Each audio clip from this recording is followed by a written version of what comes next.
Bonjour, moi c'est Gwen. J'ai fondé Les Inattendus afin de permettre aux célibataires normands de se rencontrer dans le 100% réel, mais également de partager, rire, rêver à nouveau. Cette petite minute inattendue en format vidéo me permet de répondre à toutes vos questions posées à travers les réseaux sociaux. La question d'aujourd'hui, c'est la question de Corinne, 44 ans, qui me pose la question suivante.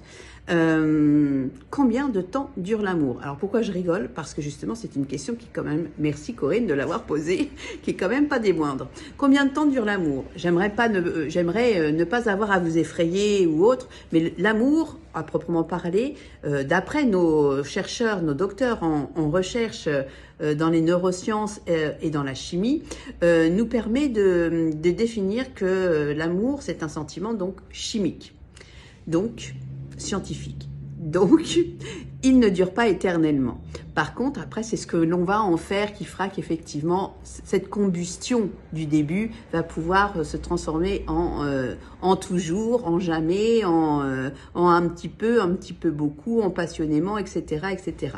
Donc, il y a trois familles. La famille, l'amour romantique, l'amour passion et l'amour coup de foudre. L'amour romantique, les neurosciences ont tendance à penser qu'on est plus sur une durée de 8 à 12 mois. Voilà. Sur l'amour-passion, on est plus sur une durée max de 3 années. Pour la bonne et simple raison que c'est épuisant d'être dans un amour-passion. C'est génial, mais c'est épuisant. Donc 3 ans max. Ce qui ne veut pas dire, attention, quand je dis 3 ans max, ça veut dire qu'au bout de 3 ans, ça y est, c'est fini, terminé, il ne se passe plus rien. Hein. Non, non. Au contraire, il y a plein de choses qui se passent après, mais ça, c'est l'objet de plusieurs autres questions.